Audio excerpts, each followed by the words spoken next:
Muy buenos días, clase número 3 del módulo 1, aspectos básicos de la parasitología. Los puntos que vamos a ver en esta clase son las definiciones de reservorio, zoonosis y vector. Vamos a ver los tipos de ciclos biológicos, las acciones que ejercen los parásitos sobre el hospedero, las principales vías de infección y mecanismos de transmisión, así como la clasificación general de los parásitos médicamente importantes y por último, la taxonomía y nomenclatura de parásitos y enfermedades parasitarias. Empecemos entonces con las definiciones de reservorio, zoonosis y vector. Un reservorio es cualquier especie de animal, ya sea silvestre o doméstico, en donde los parásitos responsables de causar una enfermedad se mantienen durante mucho tiempo, y esto va a asegurar la sobrevivencia del parásito en la naturaleza. En los reservorios la enfermedad permanece estable, ya que el reservorio no es afectado o no muestra síntoma alguno. Un reservorio va a actuar como un foco de dispersión y digamos que va a actuar como un refugio para el parásito. ¿Y qué es una zoonosis? Bueno, la zoonosis implica que un reservorio, por ejemplo, un animal silvestre, esté parasitado y que desde este reservorio, que como ya les mencioné es generalmente asintomático, el parásito pueda ser transmitido al hombre, pero también al contrario, es decir, que desde el hombre el parásito pueda pasar a los animales. Vamos ahora con la definición de vector. Un vector o transmisor es un organismo que generalmente es un artrópodo, el cual transfiere al parásito al hospedero vertebrado a través de inoculación o de forma mecánica. Hay dos tipos de vectores, los vectores biológicos y los vectores mecánicos. En los vectores biológicos, el parásito se va a reproducir y va a cambiar de fase, asegurando de esta manera su transmisión. Por lo tanto, este tipo de vectores biológicos son indispensables para que el parásito pueda completar su ciclo de vida. Ejemplo de vectores biológicos son los mosquitos, por ejemplo los del género Anopheles, que es un vector que transmite por inoculación a Plasmodium, y otro ejemplo son los artrópodos del género Triatoma que transmiten a Trypanosoma cruzi. Los vectores mecánicos son vectores que solo transportan al parásito y que no son esenciales para el desarrollo o para que el ciclo de vida del parásito se complete. Ejemplo de vectores mecánicos son las moscas, las ratas, las cucarachas, que transmiten mecánicamente, es decir, arrastran a los parásitos a través de sus patas, tórax o abdomen contaminados. Como ya hemos visto en diapositivas anteriores, el ciclo de vida de un parásito es el conjunto de fenómenos o de cambios que va a experimentar ese parásito, pasando por diferentes fases, por diferentes etapas, y un ciclo de vida representa el desarrollo del parásito en el tiempo, desde que nace hasta que se reproduce y origina un nuevo individuo.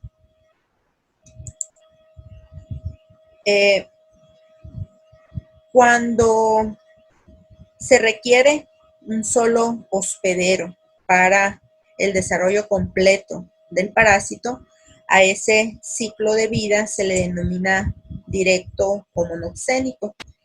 Ya hemos visto algunos ejemplos de parásitos monoxenos, que es prácticamente lo mismo, ¿no? Al parásito se le denomina monoxeno y al ciclo se le denomina monoxénico. Giardia intestinalis tiene un ciclo monoxénico y es un parásito monoxeno. Cuando son necesarios dos o más hospederos para completar el ciclo biológico, a ese ciclo biológico se le denomina indirecto o heteroxénico. Ejemplo de este tipo de ciclo es el ya multicitado en varias ocasiones, ciclo de fasciola hepática.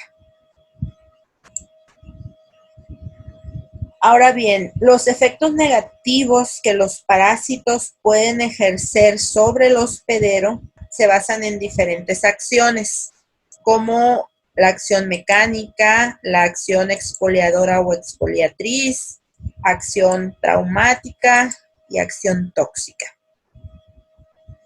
En el caso de la acción mecánica, esta depende de la cantidad y de la localización de los parásitos y puede involucrar obstrucción que tiene lugar cuando el parásito, por su tamaño o por su localización, es capaz de producir un taponamiento de tubos conductores. También puede observarse compresión cuando el parásito tiene un gran tamaño y es capaz de oprimir a los tejidos. La acción exfoliatriz o exfoliadora es la capacidad que poseen los parásitos para captar para sí mismos elementos nutritivos que también les son útiles al hospedero. Este mecanismo, cuando es muy marcado o muy acentuado, puede ser causa de retraso en el desarrollo del hospedero e incluso puede ocasionar cuadros carenciales de algunos elementos. Los elementos o los nutrientes que sustraen los parásitos son fundamentalmente aminoácidos, complejo B, hierro, vitamina B12, entre otros. En lo que respecta a la acción traumática, esta va a tener lugar cuando se producen lesiones o desgarres en los tejidos debido a que los parásitos tienen órganos de fijación como ventosas, ganchos o dientes. La acción tóxica, por su parte, se presenta porque los parásitos producen sustancias como parte de su metabolismo que pueden originar reacciones en el hospedero como, por ejemplo, alergias, síntomas nerviosos o respiratorios, o sustancias que directamente dañan los tejidos del hospedero. Bueno, ahora veamos las vías de infección y los mecanismos de transmisión de los parásitos. La vía oral es la vía más común de entrada de los parásitos, pero no es la única vía. Los parásitos también pueden entrar al hospedero a través de la vía cutánea, de la vía transplacentaria, la vía sanguínea, por contacto sexual y un poco menos frecuente a través de la vía nasal. Los mecanismos de transmisión en la vía oral se dan o se presentan mediante un mecanismo directo ano, mano, boca, mediante contaminación fecal de aguas y de alimentos que posteriormente van a ser consumidos y mediante la ingestión de carne contaminada que se consume cruda o insuficientemente cocida. El mecanismo de transmisión por la vía cutánea se da de dos maneras.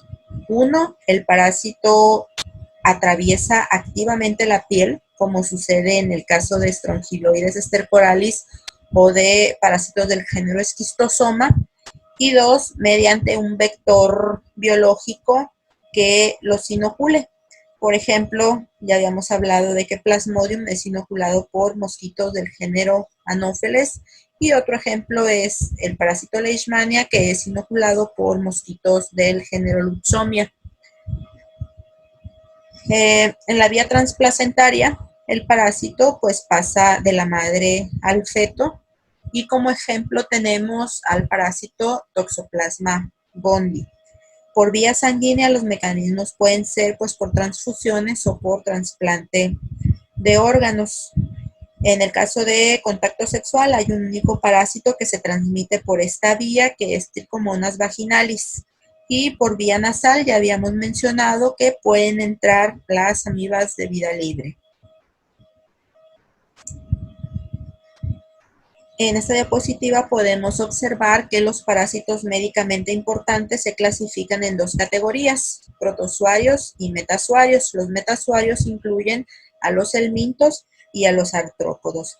Generalmente se maneja a los parásitos como protozoarios, helmintos y artrópodos, pero es bueno que conozcan que los helmintos y los artrópodos se clasifican como metazoarios.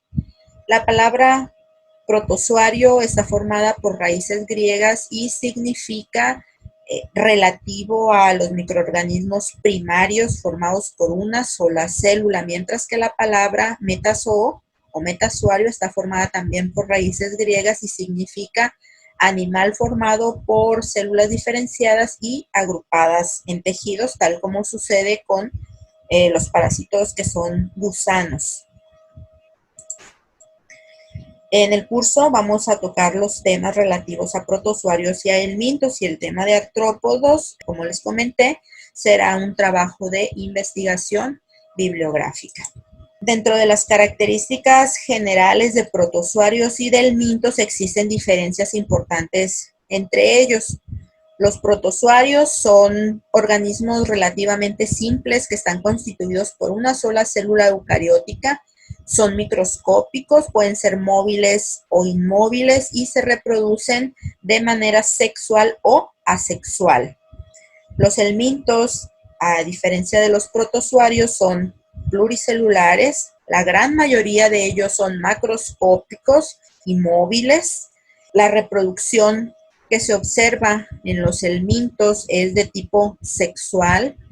Los órganos sexuales masculinos y femeninos pueden estar presentes en el mismo individuo, eso quiere decir que son hermafroditas, o bien pueden ser dioicos, lo que significa que los sexos están separados, o sea, hay machos y hay hembras. Los helmintos son ovíparos, depositan huevos. Entonces, las fases de los helmintos son el huevo, las larvas y los gusanos adultos, mientras que en los protozoarios existen dos fases: la fase de quiste, que es una forma del parásito de resistencia y además es una fase infectante, y la fase de trofozoito, que es la fase vegetativa, es decir, es la fase que se alimenta, también es la fase que se reproduce y la responsable de causar los síntomas de la enfermedad parasitaria.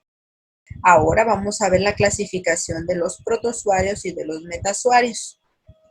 Los protozoarios se clasifican en 4 tipos de acuerdo a su movilidad. Se clasifican en sarcodinos o rizópodos, en mastigóforos o flagelados, cilióforos o ciliados y en apicomplejos o esporozoos. A los esporozoos también se les puede llamar esporozoarios. En el caso de los helmintos, la palabra helminto proviene del griego helmins y significa gusano. Entonces los helmintos son gusanos y esos gusanos pueden ser planos o pueden ser redondos, por lo que se clasifican en platelmintos y nematelmintos respectivamente. Los gusanos planos o platelmintos se dividen en céstodos y en tremátodos. Los céstodos son gusanos planos en forma de cintas y sus cuerpos están segmentados, mientras que los tremátodos son gusanos que tienen forma foliácea, es decir, forma de hoja, y sus cuerpos no están segmentados. En el caso de los gusanos redondos, tenemos a los nemátodos. Los artrópodos, a su vez, se clasifican en arácnidos e insectos.